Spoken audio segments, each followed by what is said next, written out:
السلام عليكم ورحمة الله وبركاته. إن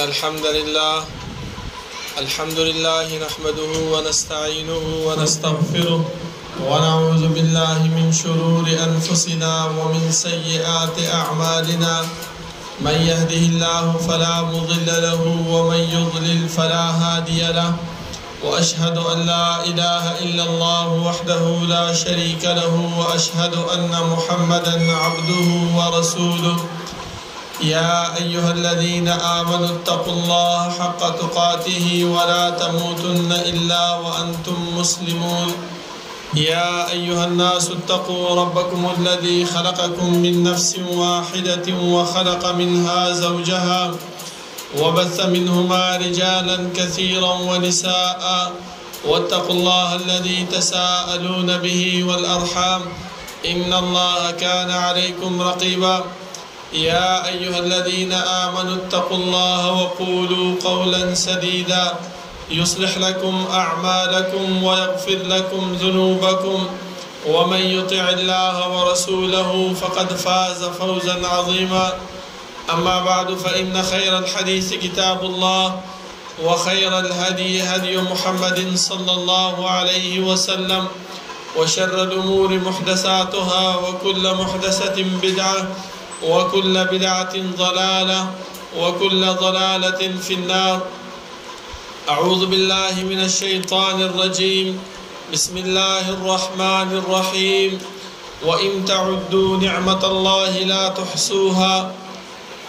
دا الله رب العالمين حمد و ثنا او جناب محمد رسول الله صلى الله عليه وسلم باندې درود و سلام نه بعد، زما معزز و محترم الله رب العالمین چې موږ د دنیا کې پیدا کړیو، نو زموږ د پیدایش مقصد هغه بهمل او بیکاره او عبث نه، بلکې رب العالمین چې کوم مقصد د پاره موږ د دنیا کې را لګلیو، هغه مقصد الله رب العالمین په قران کریم کې بیان کړی دی چې وما خلقت الجن والانس الا ليعبدون.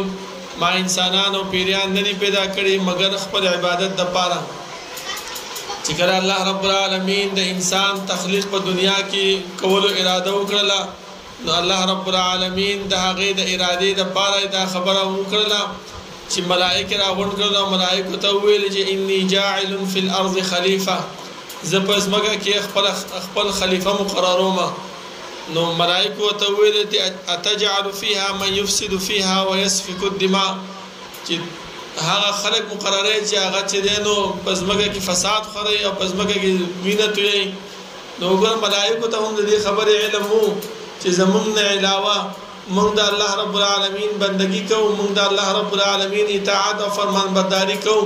زمونږ نه ما سوا چې نور څونه مخلوق دي هغه بسکې د الله رب العالمین په دې ځمکه کې به فساد خوري او دغه به کوي وینه به توي. الله رب العالمین ته فرمایي چې انی اعلم ما لا تعلمون، زه خپويږم ما سبانه چې تاسو به نه پوهیږئ. نو موږ د الله رب العالمین په دې ځمکه کې د الله رب العالمین خلیفګان یو. نو چې خلیفہ د الله رب العالمین یو، نو پکار ممتدار چې موږ ته الله رب العالمین کوم احکامات را نازل کړي دي، کوم اوامر کوم نواهی چې موږ باندې کړي دي، د هغه اوامر او د هغه نواهی خیال وساتو. دغه الله رب العالمین په موږ باندې ډېر نعمتونه دي، ډېر احسانات دي. الله خپل فرمایي چې وان تعدوا نعمت الله لا تحصوها. کچره تاسو د الله رب العالمین دا نعمت وشمارئ نو شمار کې نشي راوستل. لکه مثال دا غي دا وګورئ، انسان دا لاسونه دي، د انسان خپې دي، د انسان جبه ده، د انسان سر ده، سترګې دي، غوږونه دي، پوزه ده، ټول د الله رب العالمین نعمتونه هغه خلاصه کې چې په دنیا کائنات باندې نظر وګرځوي. دې کې هر څه د الله رب العالمین نعمت ده، او د دې نعمت شکریا هغه موږ څنګه ادا کوو؟ هغه شکریا داسې ده چې الله رب العالمین پیغمبر صلی الله علیه وسلم د ټول ګناهونه معاف کړیو او معصوم ګرځولیو، خو بیا هم الله رب العالمین پیغمبر چې و هغه د رب العالمین تبع عبادت کو. دومره زیات به ودرېدو چې پنډۍ مبارکې به د ډېر د ودرېدو نه وپړسېدلې. صحابه کرامو تپوس وکړو چې د الله رسوله ته ولې دومره ودرېږې؟ تا ته الله رب العالمین مخکینی ورستونې ټول ګناهونه معاف کړي دي. نو جواب د پیغمبر صلی الله علیه وسلم تاسو واورئ، هغه دا ونه ویلې چې بس او الله رب العالمین ما د هر څه معاف کړی دي، بس ما مزید چې څه کوم هغه به کوم نه، بلکې هغه فرمایي چې افلا اکون عبدا شکورا، ایا زه د رب العالمین شکرګزار بنده نشم؟ دغه شکریه زما خویندو چې کوم وخت کې انسان ته ازادي حاصله نه وي، انسان په خپل طبیعت او خپل په مرضی باندې کم کار کولی نشي، نو دغه عبادت او دغه بندگی انسان نشي کولی. ځکه تاسو وګورئ چې کله رسول الله صلی الله علیه وسلم الله رب العالمین دنیا ته راولېږلو او نبوت ورته لا میلاو شوی نو هغه وخت کې دغه مشرکین مکه او د پیغمبر ته کوم لقب ورکولو؟ دغه لقب به ورکو چې امین او صادق به ورته ویل، تر دې پورې چې خپل امانتونه به ورته ښودل. هغه خلاصه کې چې خپل جنگونه خپل جرګې په رسول الله صلی الله علیه وسلم باندې وکولې.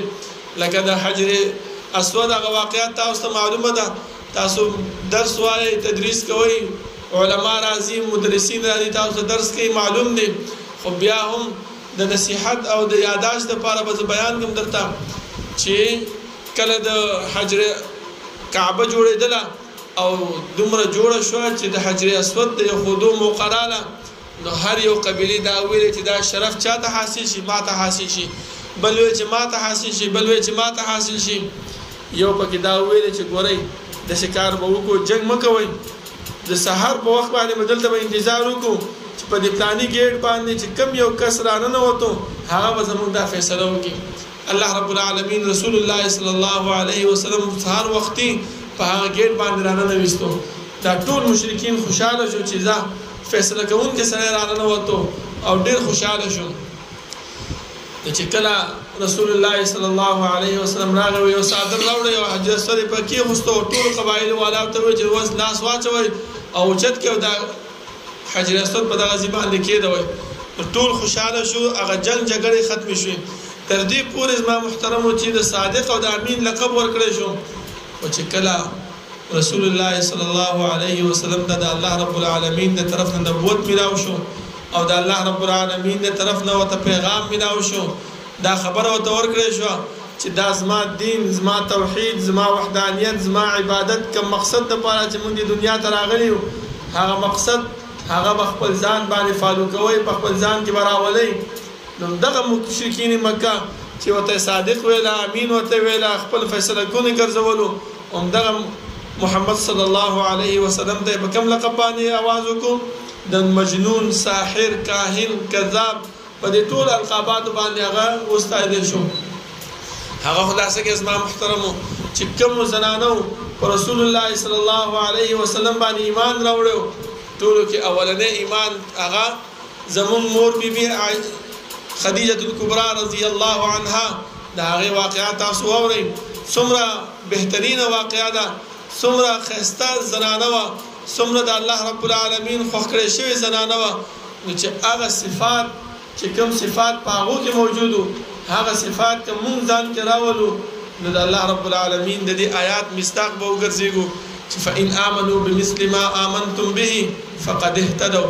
ای مؤمناتو چې که چېرته تاسو د دې صحابه کرامو، د دې امهات المؤمنین، د دې صحابیات کرامو هغه صفات، هغه اصول، هغه خبرې، هغه اعمال خپل زندګۍ کې راوستل، الله فرمایي چې فقد اهتدوا، تاسو هم هدایت مونده کړئ.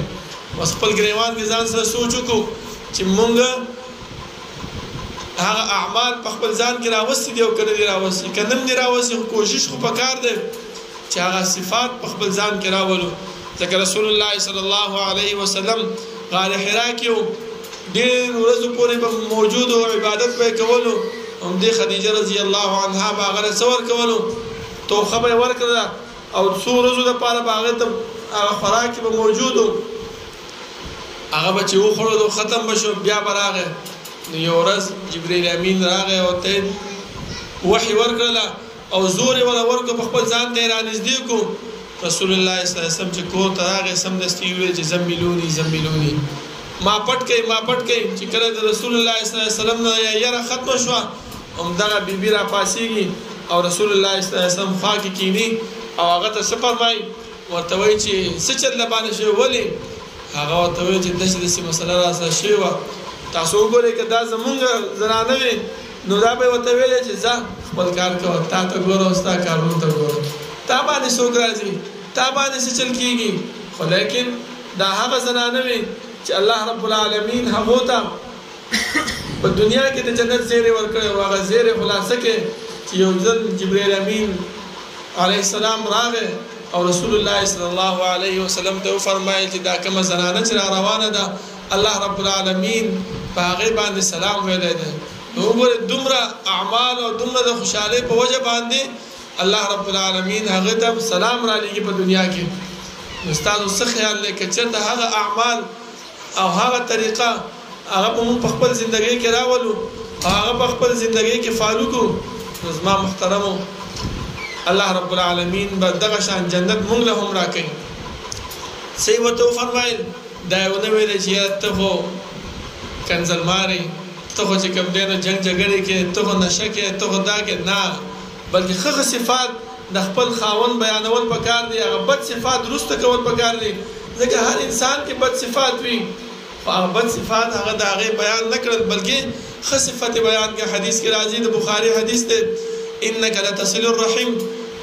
ای پیغمبره یریږه مه، خفه کېږه مه، غمجن کېږه مه، ځکه دا کې خو دا بعضې صفات دي، ښایسته صفات دي، الله به موږ نه ضایع کوي.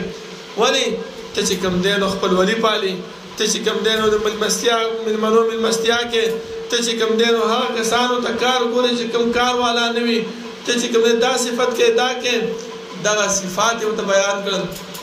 خو پکار دا دی ځکه خلک فرمایي چې د کامیاب سړي شاته د کامیاب زنانه لاس وي.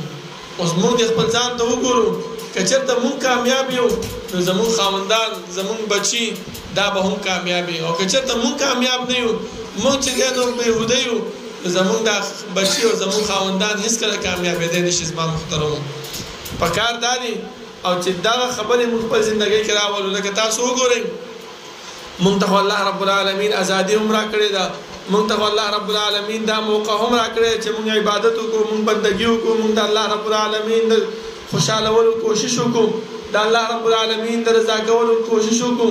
او دا شکریه چې کوم الله موږ ته د ازادۍ راکړې ده د الله رب العالمین د طرف نه، نو د هغې ازادۍ شکریه به موږ څنګه ادا کوو؟ په عبادت باندې، په بندګۍ باندې، د الله رب العالمین طرف ته سجد و سجود کېدو باندې. لکه دغه عبادت صحابه کرامو هم کولو، خو هغو سره ازادي نه وه، پټ په پټه به لګیا وو. لکه زمونږ سمیه رضی الله عنها واقعات تاسو ته معلومه ده چې کله هغه ایمان راوړو، د عمار رضی الله عنه مور وه، هغه چې کله ایمان راوړو نو ایمان سره ورته وویلې چې مورې دا بوتان زمونږ هېڅ په کار نه راځي، دا وګوره هسې را تاوېدو او ویې غورځولو.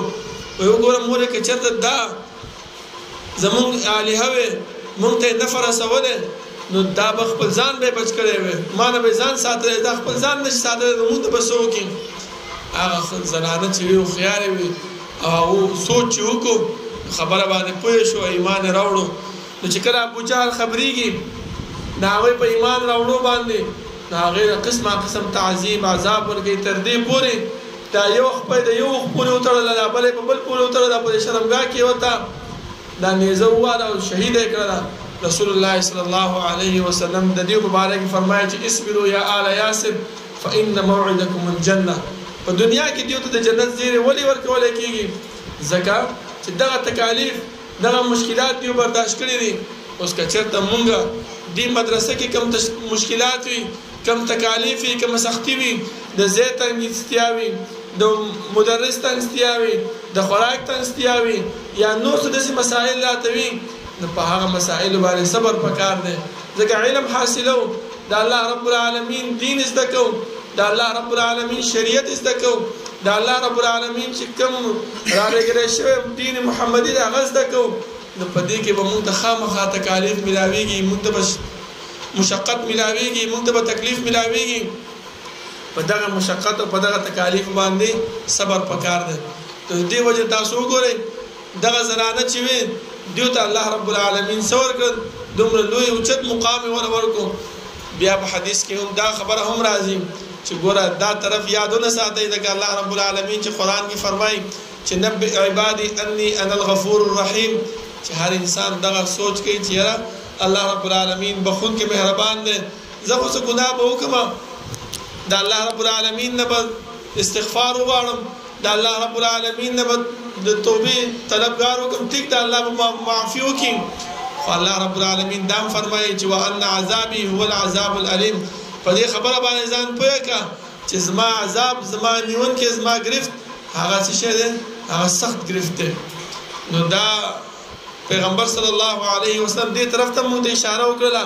وګوره نیک طرفونه هم راته وښودل او بد طرفونه هم راته وښودل. هغه څه شی دی چې د اختر په ورځ باندې مونږ چې وکړو د زنانو د بیل راغی او ته وفرمایل چې زنانو زه چې جنت ته لاړم او جهنم ته لاړم، ما په جهنم کې ډېرې زنانه ولیدلې. زنانه راپاسېدې او ته وفرمایل چې الله رسوله ولې زنانه چې دی په جهنم ته ځي؟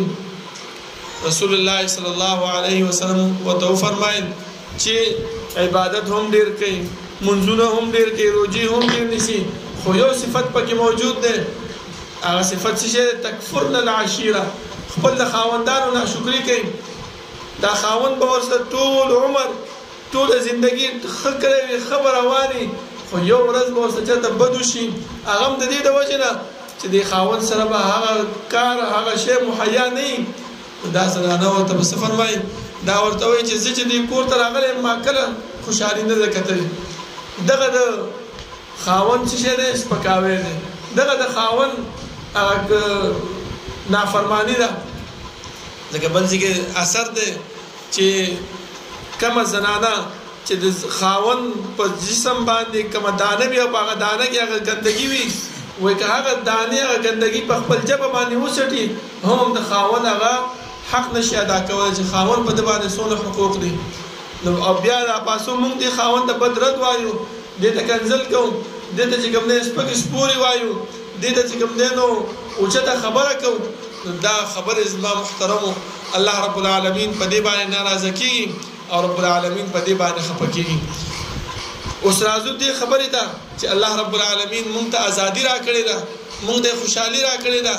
نو ولې موږ د دې ازادۍ او د دې خوشحالۍ نه فایده نه اخلو او د الله رب العالمین طرف ته نه راځو؟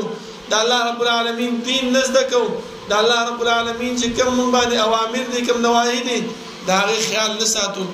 که چېرته موږ د دې اوامر او نواهیو خیال ونه ساتو، سبا به موږ د الله رب العالمین مخې ته چې ورځو الله به موږ نه تپوس کوي، نه موږ به هغې ته څه جواب ورکوو؟ لکه امام ابن تیمیه رحمه الله فرمایي چې الله رب العالمین د انسانانو نه یو درې تپوسه په قبر کې کوي چې من ربک، ما دینک، من نبیک، او څلور تپوسه چې کله انسان د قبر نه پاڅولی شي چې لن تزول قدم عبد حتی یسأل عن اربع. د دې اووه تپوسونو نه علاوه وایي دوه تپوسه به نور هم کوي. اولنی ماذا کنتم تعبدون، په دنیا کې هم د چا عبادت کولو، د چا بندګي هم کوله. اوس دغه بندګي که چېرته زموږ سره ازادي نه وي، موږ سره مواقع مهیا نه وي، موږ ته چې کوم دی نو د خاوند د طرف نه دا خبره نه مقرر شوې چې ته لاړ شه مدرسې ته علم زده کړه، د خاوند د طرف نه دا وینا نه وي شوې چې ته لاړ شه مدرسې ته د الله رب العالمین دین زده کړه. نو موږ به څه کولی؟ کور کې به ناستې وي، د کور کارونه به کولی، د دین نه به خبر نه وي، د الله رب العالمین د شریعت نه به خبر نه وي، د عبادت نه به خبر نه وي، زموږ چې کوم مسائل دي د هغه مسایلو نه به موږ خبر نه وي. نو د الله رب العالمین د هغه احکاماتو نه به وروسته وي. هغه عبادت چې الله رب العالمین په موږ باندې کوم فرض کړی دی د هغې نه به موږ څه وي؟ محرومه شوي به وي. دویم تپوس چې کله الله رب العالمین د انسانانو نه کوي هغه څه شی دی؟ ماذا اجبتم المرسلین، ما چې کوم پیغمبر درلېږلی، ما چې کوم قائد او رهنما مې درلېږلی چې د دې قائد او د دې رهنما خبره ومنئ، د هغې تاسو څونه خبره منلې ده؟ هغه راته ویلي دي چې د خاوند بې عزتي به نه کوئ، خاوند ته به سپکې سپورې نه وایئ، خاوند ته به تیزه خبره نه کوئ. موږ دا کار کوو. هغه راته ویلي چې عبادت به داسې کوئ، بندګي به داسې کوئ، موږ هغه شانتې نه کوو. هغه راته ویلي چې ستر به کوئ، پرده به کوئ، نامحرمو مخې ته به نه ورځئ، موږ مخې ته ورځو. څوک خپلوان دی، څوک ترور زویم دی، څوک د ماما زویم دی، څوک د تره زویم دی، دې محارمو ته موږ مخې ته ورځو. هغه راته ویلي چې دا کار به نه کوئ، موږ هغه کار کوو. هغه راته ویلي چې دا کار کوئ، موږ هغه نه کوو. نو سبا چې الله رب العالمین زمونږ نه تپوسو کې چې ماذا عجبتم المرسلین ما چې کوم پیغمبر در لېږلی د هغه پیغمبر تاسو څونه خبره منلې ده نو موږ به هغې بیا څه جواب ورکوو د دې د وجې نه زما محترمو پکار دا دی چې موږ دې خبرې ته سوچ وکړو دا کم علم چې موږ زده کوو دا دې پورې مهیا نه کړو چې یاره به دلته ناست یو دا علم زده کړو سبق مو ویلو دا کتاب هم زده کړو او چې د دې ګیټ د وضو هر څه دلته وڅنډو او همداسې خالي شډل دېس نه وځو نه بلکې دا علم موږ خپل ځان سره ویسو که زمونږ په کور کې زمونږ خویندې زمونږ ورندارانې زمونږ چې دی نو مشران زمونږ میندې زمونږ تروریانې زمونږ چاچیګان دا کم داسې کار کوي چې په هغې باندې الله او د الله رسول حکم نه دی کړی هغه موږ منې کړو هغې ته موږ ووایو چې ای ترورې ای چاچی ای مامي دا کار نه دی کول پکار په دې باندې الله خفه کېږي په دې باندې پیغمبر خفه کېږي په دې باندې داسې کېږي او ورسره بیا که چېرته داسې نه شو کولی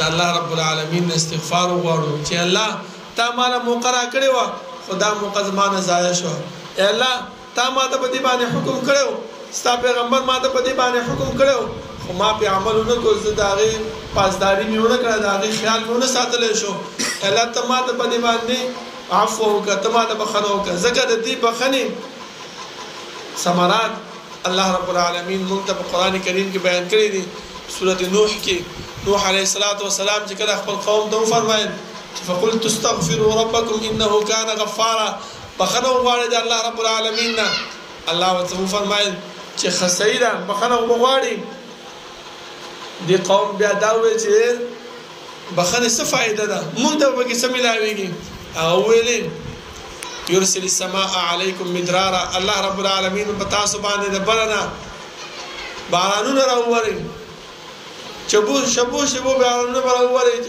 موسم به ښایسته شي ځمکه کې چې کوم فصل دی کم میوجات دی هغه به راوټو کېږي همدغه شان دی ویمددکم باموال الله به ستاسو مالونه زیات کړي ستاسو بچي به الله رب العالمین زیات کړي ويجعل لكم انهارا والله رب العالمین نور فراخي په تاسو باندې راولي او مین خبره چې زمون خاوندان هغه چې هر کار کوي په کار داري چې مونږ هغه ته د زړه د کومې نه دعاګانې وکړو لکه نن سبا زنانه هغه داسې دي چې د خاوند نه خوشحاله نه نو د خاوند ته خیرې کوي خاوند ته بد رد وایي نو بد رد ویل نه دي پکار بلکې د هغو ته دعا پکار ده لکه تاسو د خدیجه الکبرى رضی الله عنها واقعه ما تاسو بیان کړه هغه وګوره پیغمبر صلی الله علیه وسلم ته څومره تسلی ورکړي او بیا د دې تسلی نه علاوه داسې نه پرېږدي چې زه بس تسلی مې ورکړه نور هغه پوهېږه او کار یې پوهېږه نه بیا بوځي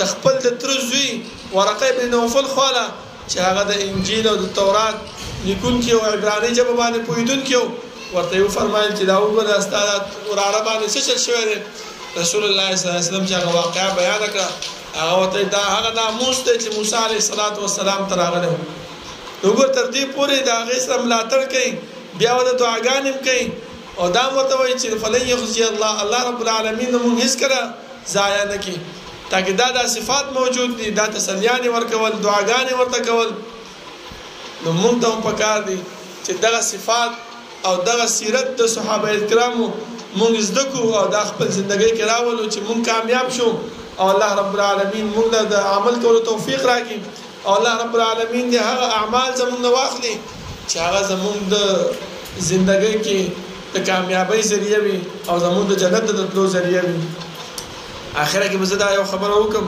چې نن سبا فتنې ډېرې زیاتې دي د فتنو نه ځان ساتل پکار دي ځکه حدیث کې راځي رسول الله صلی الله علیه وسلم فرمایي چې په تاسو باندې به فتنې راځي داسې فتنې لکه د تورتم د شپو په شان دي انسان به سهار کې مؤمنې د شپې به کافر شي د شپې به مؤمنې سهار به چې راځي په هغې به کافر شي په څه باندې یبیع دینه بعرض من الدنیا لکه نن سبا تاسو وګورئ دا مهنګایي ده دا پریشاني ده دا بیماري ده او موږ ته څوک دا وایي چې راځه کافر شه تا له به هر قسم د اسایشونه به درکم بنګله به درکم ګاډی به درکم پیسې به درکم او موږ دا دین پرېږدو څه دپاره یبیع دینه بعرض من الدنیا د دنیا دپاره دا خپل دین پرېږدو د دین ځان ساتل پکار دی اوس د دې فتنو نه موږ څنګه بچ کیږو؟ عقبه ابن عامر رضی الله عنه روایت ته هغه رسول الله صلی الله علیه وسلم نو فرمایل چې دا الله رسول د فتنو نه څنګه بچ کیږو؟ من نجات یا رسول الله، نجات او بچ کېدل څنګه دي؟ رسول الله صلی الله علیه وسلم درې خبرې ورته وکړې.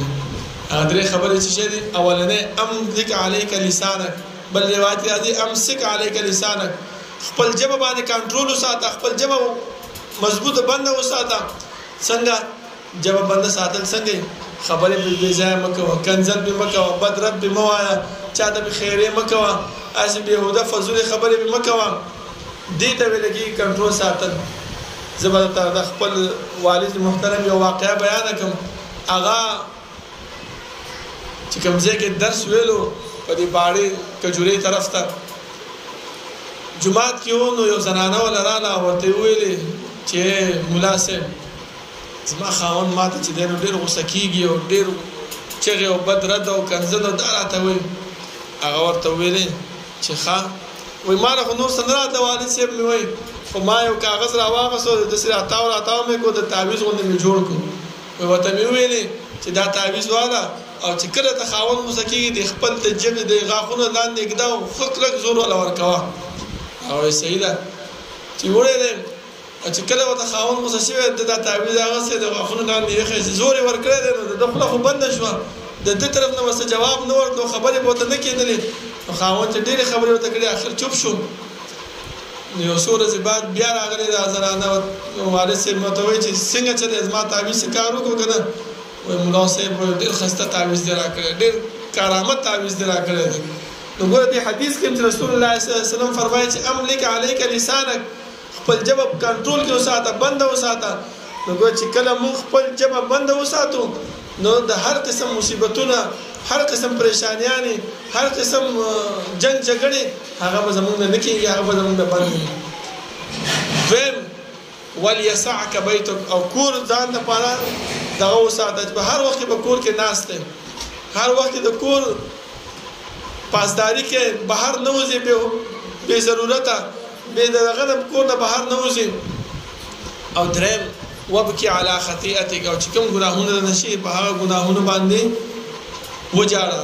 الله رب العالمین د سر په سجود چې کله مونږ کې په مانځه کې په سجده کې دعاګانې وغواړئ، په تحیاتو کې دعاګانې وغواړئ د الله رب العالمین چې الله ګناهګار یم، الله ته خالق د ټولو شیانو او زما دا ګناهونه ډېر لږ دي او ستا عفو ستا چې دی نو بخونکی ستا رحم هغه ډېر زیات دی. دا لږ شان دي ګناهونه زما چې دی نو په دې ډېر عفو باندې معافي راته وکړه. نو انشاءالله الله رب العالمین به زموږ ګناهونه هم معاف کوي، زموږ تقصیر هم کوي. خو ټولو کې لویه وجه زما محترمو هغه زموږ دا ژبه ده. که د دې ژبې مونږ کنټرول وکړو، د دې مونږ خیال وساتلو، نو هر قسم پریشانیانې هم ختمیږي، هر قسم مصیبتونه به هم ختمیږي، هر قسم جنگونه به هم ختمیږي او د دې به مونږ الله رب العالمین مونږ د اجر راکوي.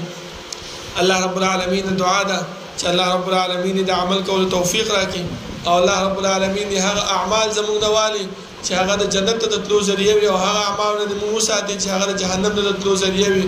او هر وخت کې د الله نه استغفار پر رسول الله صلی الله علیه وسلم باندې درود ویل دا خپل جبه باندې جاری وساتو چې دا زموږ د کامیابی او زموږ د فلاح ذریعہ ګرځي. اقول قولي هذا واستغفر الله لي ولكم ولسائر المسلمين. سبحان ربك رب العزة عما يصفون وسلام على المرسلين والحمد لله رب العالمين.